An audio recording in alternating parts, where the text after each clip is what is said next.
नमस्कार, मैं मंटू शुक्ला, नगर संयोजक आजसू, जिला प्रभारी पूर्वी सिंहभूम युवा आजसू से। देखिए, आज मैं कुछ मुद्दों पे आपसे बात करना चाहता हूं और वो मुद्दे इस राज्य के लिए बहुत ही ज़्यादा ज़रूरी हैं, जो कि राज्य में क्या आज की जो स्थिति है ना, यहाँ पे रोजगार की कोई व्यवस्था है युवाओं के लिए। ये आज नौजवान झारखंड है, 26 साल बने हुए हो गए इस झारखंड को, और 6 साल 4 महीने से, पिछले 6 साल 4 महीने से इस राज्य में जेएमएम की, झामुमो की सरकार है।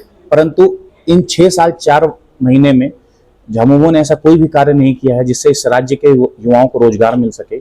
और इसको छोड़ करके अगर हम देखें तो राज्य में जो शिक्षा की स्थिति है कि यहाँ के छात्रों को न छात्रवृत्ति मिल रही है, न यहाँ की विधवाओं को विधवा पेंशन मिल रहा है, और यहाँ के वृद्धा लोगों को वृद्धा पेंशन मिल रहा है। किसी भी गांव में ना कोई जन कल्याण का यहाँ काम हो रहा है।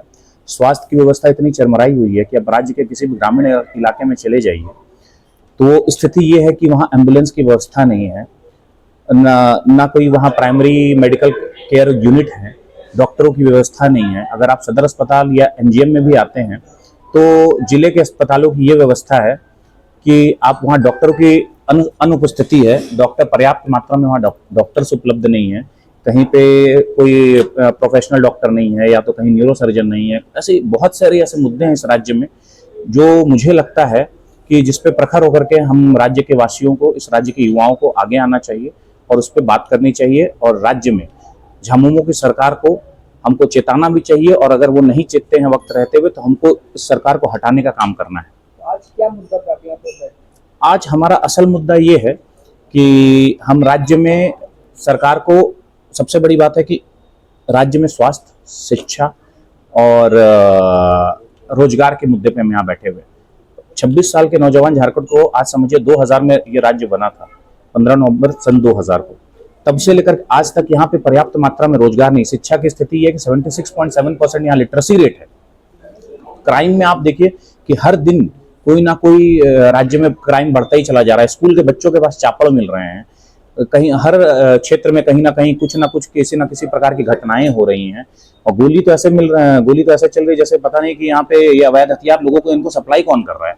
क्रिमिनल एक्टिविटीज को सबसे पहले खत्म करना है, क्योंकि राज्य में अगर हमें उद्योगपतियों को लाना है, उद्योग को लगाना है, तो सबसे पहले यहाँ की जो कानून व्यवस्था है, लॉ एंड ऑर्डर है, उसको हमको ठीक करने की यहाँ बहुत जरूरत है।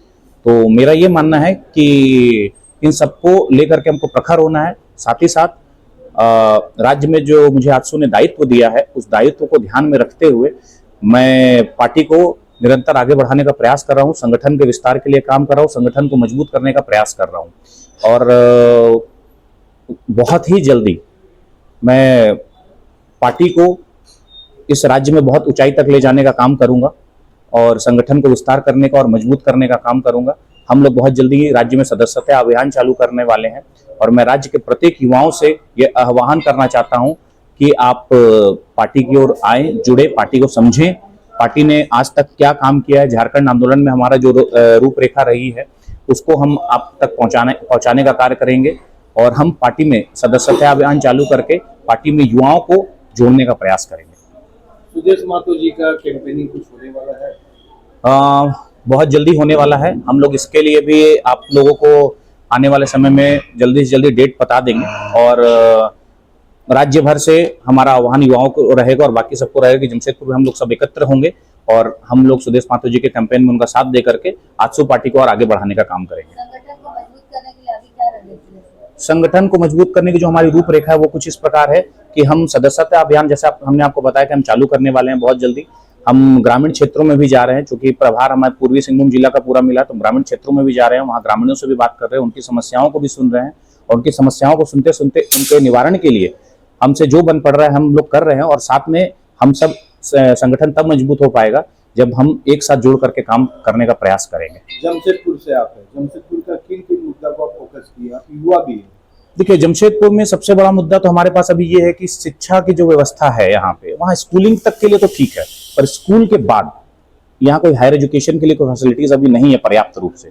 दूसरा कि स्कूल में जो प्राइवेट स्कूल्स में जो मनमानी तरीके से फीस स्ट्रक्चर बढ़ाया जा रहा है और हर साल जो रजिस्ट्रेशन के नाम पे 10-20 हजार रुपए करके 10,000, 12,000, कहीं 5,000, कहीं 8,000 रुपए करके अनेक स्कूल्स ले रहे हैं, इन मुद्दों पे हमको ध्यान देना, क्योंकि हर परिवार संपन्न नहीं है, हर परिवार के पास इतना पैसा नहीं है। और शिक्षा, स्वास्थ्य, रोजगार ये हमारा मूलभूत अधिकार है। तो आप मूलभूत अधिकार को, ये राज्य सरकार की जिम्मेदारी बनती है कि इन अधिकारों को हर नागरिक को दिया जाए। तो आप कैसे, कोई भी सरकार मतलब इस पहल पे लगाम नहीं लगाना चाहती। क्यों? क्योंकि इसमें बहुत बड़ा स्कैम चल रहा है पूरे राज्य भर में। तो हम लोग इस मुद्दे पे भी आगे बढ़ना चाहते हैं। ये हमारा जो शहर है वो मजदूरों का शहर है, तो यहाँ मजदूरों का शोषण हो रहा है। जिस तरह से मजदूरों का यहाँ शोषण हो रहा है, हम लोग उस मुद्दे को भी लेकर आगे बढ़ेंगे। राज्य में जिस तरह से, जैसे जमशेदपुर का हमारी बात है, तो देखिए टाटा ने बहुत कुछ किया है, पर टाटा ने बहुत कुछ करने के साथ साथ हमें यहाँ और इंडस्ट्रीज को भी लाना है। दूसरा, यहाँ एक बहुत बड़ा मुद्दा है कि जमशेदपुर से जो झारखंड की जो सबसे ज्यादा यात्राएं होती है जमशेदपुर और रांची से होती है। रांची में तो एयरपोर्ट है, पर जमशेदपुर में एयरपोर्ट का क्या होगा? यहाँ पे अब तक आप सोचिए, इस टाटा को सेटअप हुए यहाँ पे 1901 में टाटा सेटअप हुई थी, तब से लेकर के आज तक, आज कितने सालों को, मुझे लगता है 150 साल से ज्यादा हो चुके, पर यहाँ पर एयरपोर्ट की कोई व्यवस्था आज तक नहीं हो पाई। मेडिकल के लिए क्या कीजिए? मेडिकल के क्षेत्र में अगर हम देखें तो टीएमएच छोड़ के दूसरा एक मणिपाल अभी सेटअप हो रहा है, पर मेडिकल में भी लूट मची हुई है यहाँ पे ना। कैंसर जैसी बीमारियां हैं, थैलेसीमिया जैसी बीमारियां हैं, जिसमें कि आपको, आप सोचिए, ब्लड की पूरे राज्य में कमी हो चुकी है। स्थिति ये है कि छोटे छोटे बच्चों को HIV पॉजिटिव ब्लड चढ़ा दिया जा रहा है। मतलब ये, मतलब राज्य सरकार और हमारे माननीय स्वास्थ्य मंत्री क्या कर रहे हैं इन विषयों पे? अच्छा, हर बार आप मीडिया में आते हैं, आश्वासन देते हैं और उस आश्वासन को देकर भूल जाते हैं। फिर जांच चल रही है ऐसा विषय उठाते हैं और जांच का पेपर कहाँ दब जाता है, आज तक वो कभी किसी मीडिया के सामने नहीं आ पाता। तो इन सारी मुद्दों को लेकर के हम राज्य सरकार से आगे बहुत सारे मुद्दों पे बात भी करेंगे, और नहीं अगर राज्य सरकार हमारे मुद्दों को सुनती है, समझती है, तो हम विधानसभा घेराव का भी कार्य करेंगे।